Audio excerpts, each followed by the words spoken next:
Good morning students. आज मैं class twelfth के लिए एक नया चैप्टर आपके लिए लेके आया हूँ। आशा करता हूँ आप सभी इसको बहुत पसंद करेंगे। देखिए, आपके जो कोर्स में एक चैप्टर है जिसका नाम है third thoughts, written by V Lucas. V Lucas के द्वारा ये लिखा हुआ एक कहानी है।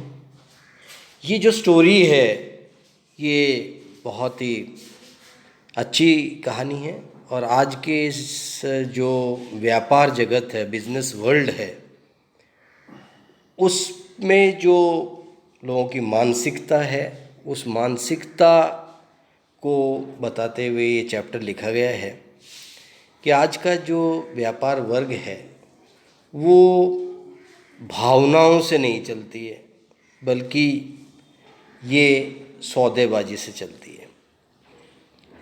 वी लुकास की सबसे बड़ी विशेषता ये है कि जब भी वो कोई कहानी लिखते हैं तो वो मनुष्य के जो मार्मिक तत्व है, उसके जो सोचने की शक्ति है या मनुष्य किस हद तक सोच सकता है, उन सब के बारे में एक अपने विचार व्यक्त करते हैं। पहले मैं ये पूरी कहानी थोड़े शब्दों में आपको बता देता हूँ कि ये चैप्टर का नाम देखिए। सबसे पहले सबसे बड़ी विशेषता है, और पॉइंट नंबर 1 और 2 को वे अच्छी तरह से देखिए कि third thoughts is a new idiom used by V Lucas. अंग्रेजी में थर्ड थॉट्स नाम की कोई चीज़ नहीं है। अंग्रेजी में केवल सेकंड थॉट नाम की ही चीज़ है। सेकंड थॉट का मतलब होता है जब आप पुनर्विचार करते हैं। परंतु ये पहले राइटर है जिन्होंने इंग्लिश डिक्शनरी में एक नया वर्ड दिया, थर्ड थॉट्स। इन्हें आदमी पहली बार जब विचार करता है वो सही विचार करता है, फिर जब वो दूसरी बार उसके बारे में सोचता है तो वो दूसरे मन से वो सोचता है, फिर वो जो तीसरे बार सोचता है तो वो एक दूसरे मन से सोचता है, और हर बार जब वो सोचेगा तो उसके मन में एक स्वार्थ की भावना, एक बेईमानी की भावना जागृत होगी। तो फर्स्ट पॉइंट में है third thoughts is a new idiom. एक नया, न्यू ईडियम का अर्थ क्या हुआ? एक नया मुहावरा है यूज्ड बाय वी लुकास, जिसे वी लुकास ने बताया है। पॉइंट नंबर 2 देखिए आप, originally it has been an idiom used in English language as a second thought. जैसा मैंने आपको बताया है कि इंग्लिश लैंग्वेज में थर्ड थॉट्स नाम की कोई चीज़ नहीं थी और सेकंड थॉट के नाम से ही पहले जानते थे। ये लुकास की ही विद्वता है जिन्होंने इसको पहली बार यूज़ किया। पॉइंट नंबर 3 में देखिए आप, second thought means to rethink और थिंक अगेन एंड अगेन। यानी सेकंड थॉट जो हम ओरिजिनल इंग्लिश में है, उसका मतलब होता है कि किसी मुद्दे पर दूसरी बार विचार करें। क्योंकि आदमी का माना जाता है कि पहली बार जब विचार करता है वो सही नहीं आता है, परंतु जब दूसरी बार विचार करता है वो हो सकता है दिल से विचार करे, और जब दिल के जो विचार होते हैं वो दिमाग के विचार से काफ़ी आगे होते हैं। पॉइंट नंबर 4 को आप अच्छी तरह से देखिए, this story is a satire on human mentality. इस सेंटेंस को मैं दोबारा रिपीट कर रहा हूँ, आप लोग अच्छी तरह से समझें। This story is a satire. Satire word का अर्थ क्या होता है? सटायर का मतलब एक व्यंग है। व्यंग तो आप समझते होंगे, +2 में पढ़ने वाले जो विद्यार्थी कम से कम व्यंग अच्छी तरह जानते हैं कि आप किसी व्यक्ति के ऊपर कोई आलोचना करें, कोई व्यंग करें, तो वो सटायर कहलाता है। और ये सटायर किस पे की गई है? On human mentality.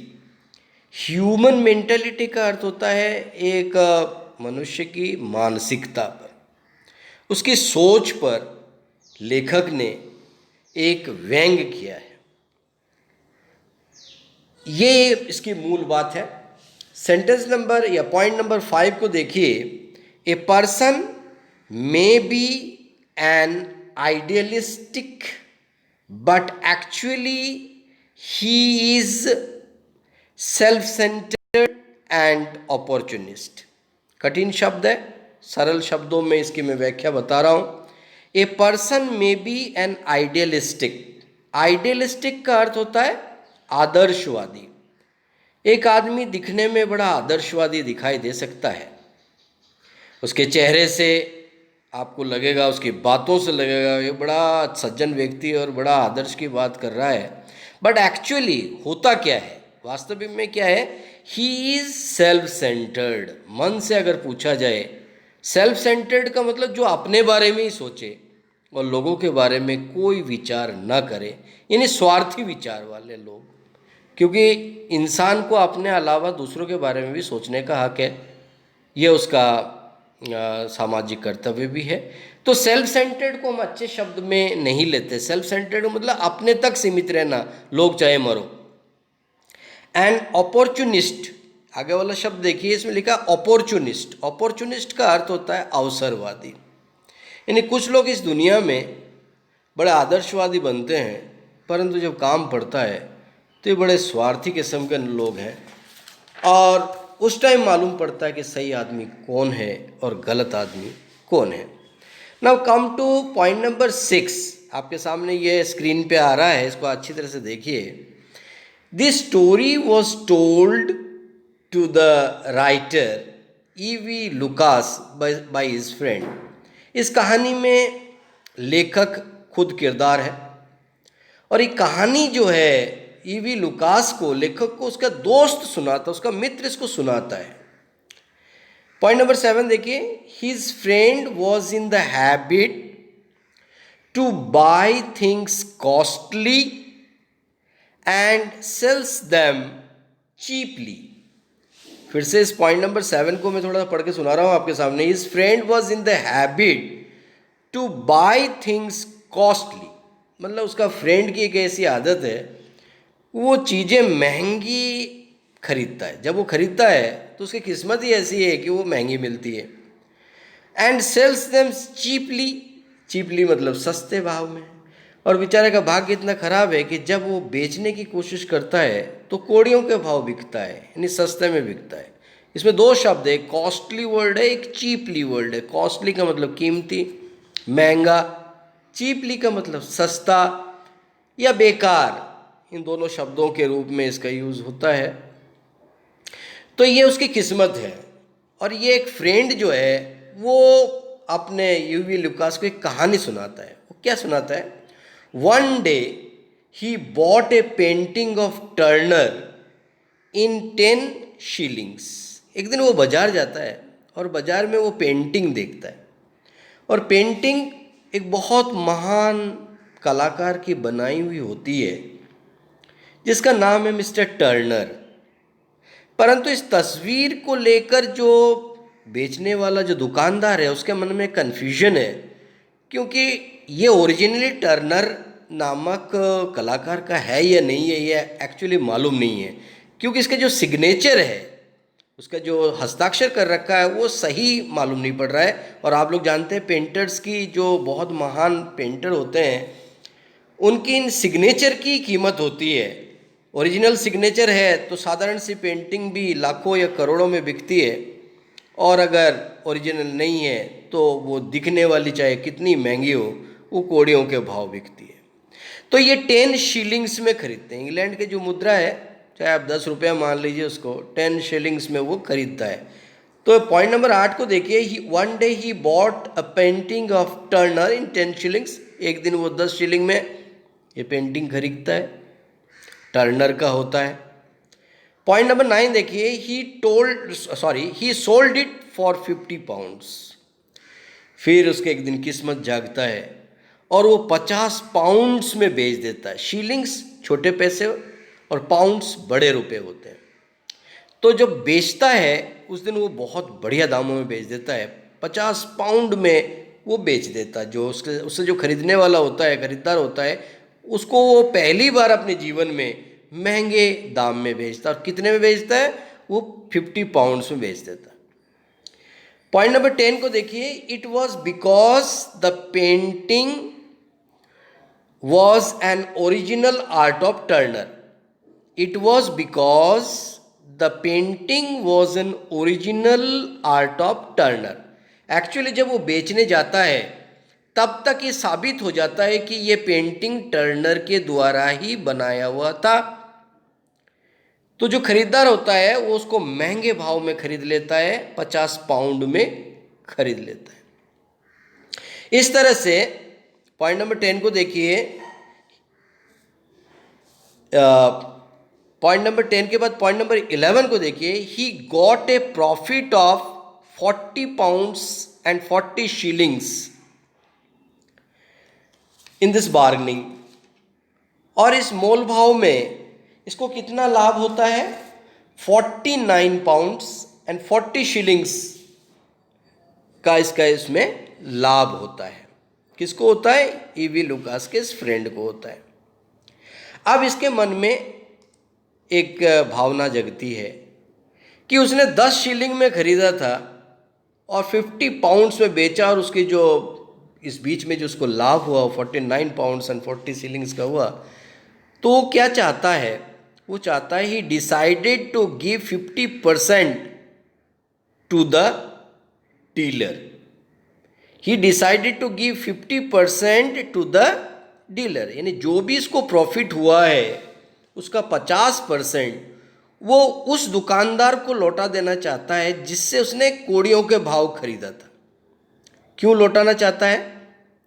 क्योंकि उसके मन में एक इंसानियत जगती है कि भाई उस दुकानदार की क्या गलती है। उसने तो, उसको बेचारे को मालूम ही नहीं था कि ये ओरिजिनल टर्नर है या नहीं है, इसलिए उसने कोड़ियों के भाव खरीद लिया।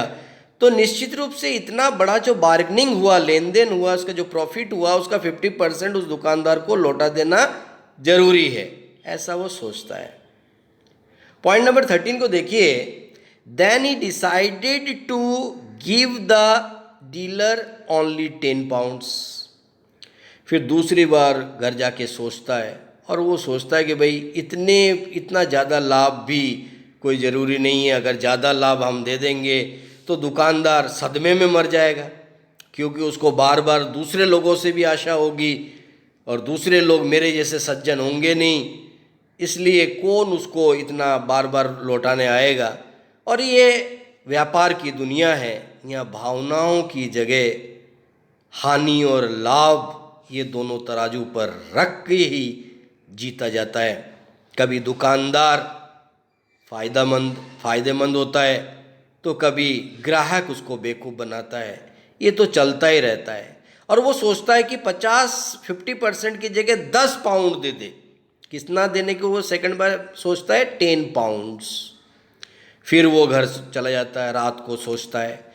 Again he decided to give 5 pounds to the dealer. अब दिन प्रतिदिन मन में विचार आता है कि और कम करो। अब वो 10 पाउंड्स की जगह 5 पाउंड्स उसको देना चाहता है। आप समझ रहे होंगे, पहले 50% देना चाहता था, फिर 10 पाउंड्स देना चाहता था, फिर आप कितने में आ गया? 5 पाउंड्स में। मतलब उसका मन बदलता जाता है। मन में बेईमानी का जन्म होता है कि यार क्यों दें हम, मुझे फ़ायदा मिला है और मैंने बड़ी मेहनत की है और इसका सारा लाभ मुझे मिलना चाहिए।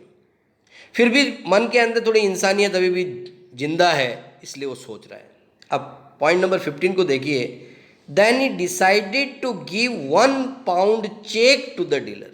लास्ट में वो सोचता है यार 5 पाउंड भी क्यों दूं, 1 पाउंड का एक चेक बनाकर उसको दे दूं, जिससे मेरे मन में शांति भी हो जाए और उसको जो मैं देना चाहता था वो मिल जाए। तो पहले 50%, फिर 10 पाउंड्स, फिर 5 पाउंड्स, अब लास्ट में कितना सोचा? 1 पाउंड चेक, वो भी चेक के द्वारा, खुद नहीं जाएगा। एट लास्ट, पॉइंट नंबर 16 को देखिए। At last he lost money in gambling. Gambling का मतलब जुआ खेलना। एक दिन क्या होता है कि दोपहर को इसके पास पैसे खूब आ जाते हैं, वो बड़ा खुश हो जाता है और वो एक होटल में खाना खाने चले जाता है। और खाने के बाद उसके मन में होती थोड़ी ताश पत्ती खेल लें, और वो जो जुआ खेलने बैठता है। तो जुआ की एक आदत है, आदमी जब तक बर्बाद नहीं हो जाता तब तक वो अपनी जगह छोड़ नहीं सकता है। और उस दिन इतना खेलता है कि वो सारा पैसा उसका लूट जाता है और मन में खुश हो जाता है कि अच्छा हुआ, अब पैसा बचा नहीं। जब पैसा बचेगा नहीं तो किसी को देना भी नहीं है। पॉइंट नंबर 17 को देखिए, he did not send anything to the dealer, और इस तरह से वो कोई भी पैसा डीलर को भेजता नहीं है। इस पूरी जो स्टोरी है इसको मैंने आपको संक्षिप्त करके सुनाया है। अब इसके अंदर आप देखिए क्वेश्चन नंबर 1, मैंने कुछ क्वेश्चन भी आपके लिए दिया है और उसका सॉल्यूशन भी दिया है, इसको आप अच्छी तरह से नोटबुक में लिख लें। क्वेश्चन को अच्छी तरह से पढ़ें, पहले एक बार देखिए। Who tells the story to the author, इस लेखक को इस कहानी किसने सुनाई थी? तो मैंने आपको शुरुआत में ही कही कि थर्ड थॉट्स जो कहानी है वो एक लेखक के मित्र ने उसको सुनाई थी। तो आंसर क्या हुआ? The story third thoughts was told by A friend of EV Lucas. EV Lucas के एक मित्र ने उसको कहानी सुनाई। क्वेश्चन नंबर 2 देखिए, when does the narrator give away his artistic articles. Artistic articles क्या होता है? ये सुंदर सुंदर घर में गुलदस्ते हैं, तस्वीरें हैं, फूलदान है, इन सब चीज़ों को वो कब बेच देना चाहता है या उनको निजात पाना चाहता है? जब आप पूरी कहानी पढ़ेंगे उसके अंदर दिया हुआ है कि लेखक जो पुरानी चीज़ें हो जाती है उनको वो पुरानी दुकानों में बेच देता है और उसकी जगह नई चीज़ें खरीदता है, ये उसकी आदत है। तो इसका आंसर मैंने इस तरह से लिखा, देखिए, when he is tired of his artistic articles. Tired of का मतलब थक जाना, उनको देखे देखे। हम लोग जैसे दिवाली पे घर की सफाई करते हैं, जो पुरानी चीज़ें होते हैं उनको हम बेच देते हैं और उसकी जगह नई चीज़ लाते हैं। चाहे वैसी चीज़ हम दोबारा लाएं तो हम लाते हैं। क्यों लाते हैं? क्योंकि इंसान की मानसिकता ये होती है, एक ही एक चीज़ को देखकर उसका मन उकता जाता है। तो वो चाहे कितनी भी अच्छी चीज़ हो, अगले साल दूसरी चीज़ लाना चाहता है, उस जैसे ही दूसरे पैटर्न में लाना चाहता है। तो ये आंसर क्या हुआ? When he is tired of his artistic articles he usually gives away to them, और जब वो थक जाता है तब वो बेच देता है। क्वेश्चन नंबर 3 को आप देखिए, why did the dealer sell the drawing so cheaply to the narrator? Main question है, पिछले साल भी आया हुआ है, बार बार क्वेश्चन आता है, रिपीट होता है। क्वेश्चन का चित्र देखिए, why did the dealer, dealer का मतलब क्या हुआ? वो व्यापारी जिसके पास इसने तस्वीर खरीदी थी। Sell the drawing so cheaply, cheaply का मैंने पहले ही अर्थ बता दिया, इतने सस्ते में उसने क्यों बेच दिया, या लेखक ने क्यों इतने सस्ते भाव में उसको खरीद लिया, इसका कारण क्या था? आंसर मैं पहले ही बता चुका हूं। आप देखिए, the dealer was not sure of its originality, क्योंकि जो व्यापारी था उसको मालूम नहीं था कि ये वास्तव में ये इसकी वास्तविकता क्या है, पेंटिंग किसके द्वारा बनाई हुई है। The drawing was originally belonged to Turner और नॉट, ये टर्नर नामक जो कलाकार है उसकी बनाई हुई थी या नहीं थी, इसको मालूम नहीं था। जब मालूम नहीं था तो उसने भी कोड़ियों के भाव बेच दिया। Therefore he sold the drawing so cheaply to the narrator. Most important question, बार बार मैं बोल रहा हूँ, इसको ध्यान रखिएगा कि उसने उसको इतने सस्ते भाव में क्यों बेच दिया। उसका कारण ये था कि उसकी ओरिजिनलिटी मालूम नहीं थी दुकानदार को। अगर दुकानदार को इसकी ओरिजिनलिटी मालूम होती तो इतने कम भाव में कभी भी नहीं बेचता। ये आंसर को अच्छी तरह से नोट कर लें, याद कर लें। क्वेश्चन नंबर 4 है, why does the narrator term the bargaining as a straight forward matter between dealer and customer? बहुत मार्मिक चीज़ है। Why does the narrator, narrator का मतलब जो कहानी सुना रहा है वो उसको हम नरेटर बोलते हैं। टर्म द बार्गेनिंग, बार्गेनिंग का मतलब क्या होता है? बार्गेनिंग, बार्गेनिंग का मतलब होता है तोल मोल, लेन देन। As a straight forward matter between dealer and customer. Dealer कौन होता है? दुकानदार। कस्टमर कौन होता है? ग्राहक।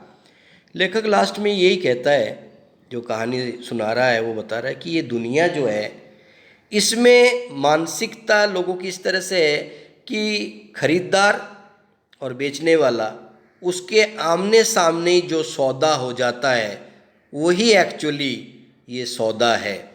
उसके पीछे कोई भावना या कोई दया की कोई बात नहीं होती है। ये क्वेश्चन है। आंसर देखिए, the world of business is beyond emotions. ये जो दुनिया, व्यापार की जो दुनिया है, ये इमोशंस की दुनिया से बहुत दूर है। इमोशन का मतलब क्या होता है? भावनाएं। भावनाओं की दुनिया से बहुत दूर होती है। Sometimes a merchant gets profit by befooling the customer. Befool का मतलब बेवकूफ़ बनाना, मूर्ख बनाना। कभी कभी आप देखते हैं हम दुकानदार हमको बेवकूफ़ बनाते रहते हैं। And sometimes the customer gets profit by befooling the merchant. Merchant यानी व्यापारी। और कभी कभी जो ग्राहक होते हैं वो भी व्यापारी को मूर्ख बना देते हैं। ऐसी बात नहीं है कि हमेशा दुकानदार ही हमको बेवकूफ़ बनाता है या मूर्ख बनाता है, हम भी उसको बना देते हैं। ये एक दुनिया है। It is a straight forward matter. Straight forward का मतलब सीधा, आमने सामने का एक रिश्ता होता है between the dealer and customer. Dealer का मतलब भी व्यापारी और कस्टमर का मतलब ग्राहक है ही। अब क्वेश्चन नंबर 5 को देखिए, justify the title third thoughts. ये बार बार 12वीं क्लास में आता है, सीबीएसई में भी है, आरबीएसई में भी है, कि ये जो टाइटल, इसका जो शीर्षक है थर्ड थॉट्स, इसको आप जस्टिफाई कीजिए। इसको आप बताइए कि थर्ड थॉट्स जो है उस पर आपकी टिप्पणी क्या है, आप इसके बारे में क्या सोचते हैं। कि 5 नंबर का एक क्वेश्चन जरूर आता है। Third thoughts means to think and rethink like second thought. जैसे कि मैंने आपको बताया तो ओरिजिनली इंग्लिश में सेकेंड थॉट वाली बात है। थर्ड थॉट्स जो है इसका अर्थ होता है सोचना, विचार करना, फिर से सोचना। थिंक का मतलब सोचना, रीथिंक का मतलब पुनर्विचार करना। Every person is pious, PIOUS, pious. Pious का मतलब पवित्र। When he hears the voice of his soul. Soul का मतलब आत्मा। जब आदमी या कोई व्यक्ति अपने आत्मा की आवाज़ सुनता है तो वो पवित्र होता है। But when he thinks and rethinks about profit and loss, then he becomes self centred. Self centred का मतलब क्या होता है? स्वार्थी होता है। यानी परंतु जब दूसरी बार आदमी लाभ और हानि की बात सोचता है तब वो स्वार्थी बन जाता है। पहली बार तो वो आत्मा की आवाज़ होती है और आत्मा की आवाज़ हमेशा पवित्र होती है, वो सोल की आवाज़ होती है। परंतु दूसरी बार आदमी जब विचार करता है उसी पॉइंट पर, तो क्या होगा? वो हमेशा गलत विचार करेगा। और गलत विचार किसका करेगा? अपने प्रॉफिट की बात सोचेगा। और जब आदमी अपने लाभ की बात सोचता है तो दूसरे की हानि की बात सोचेगा। यही इंसान की मानसिकता है। He does not think of others. ऐसी परिस्थिति में वो व्यक्ति कभी भी दूसरों के बारे में सुन ही नहीं सकता है, सोच ही नहीं सकता है। मेन बात तो सोचना, सोच ही नहीं सकता है। ही बिफूल्स हिमसेल्फ। बिफुल का मतलब मूर्ख बनाना। आदमी दूसरे को दुनिया में मूर्ख बनाने की कोशिश करता है। परंतु अगर आप देखें तो आदमी अपने आप को बेवकूफ़ बनाता है, मूर्ख बनाता है। दूसरों को बनाने की जगह जहाँ पर वो सोचता है कि मैं दूसरे को हानि पहुँचाऊँगा, तो एक उंगली अपनी तरफ भी वो कर देता है। ही बार्गेन्स विथ हिज सोल। और इस तरह से वो अपनी आत्मा के साथ सौदा करने लग जाता है। और जब कोई व्यक्ति आत्मा के साथ सौदा करता है तो वो ये दुनिया में तो बहुत पैसे वाला हो सकता है, परंतु भगवान की दुनिया में वो निकृष्ट होगा। उसके जो अविवेकशील होगा या भावना विहीन पशु मात्र जीवन होगा। पशु भी हम नहीं कह सकते हैं कि पशुओं में भी इमोशंस होते हैं, परंतु ऐसे व्यक्ति के रूप में आगे बढ़ेगा जिसके पास बहुत अच्छे पैसे होंगे, उसके पास गाड़ियाँ होगी, परंतु उसके पास आत्मा नहीं होगी। यही ईवी लुकास की जो कहानी है, जो कि बड़ी मार्मिक कहानी है, उसको मैंने आपको सुनाया भी, क्वेश्चंस भी बताए।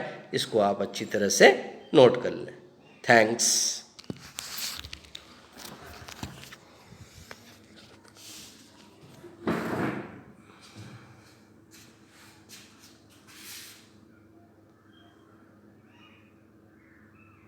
रॉस कहाँ से?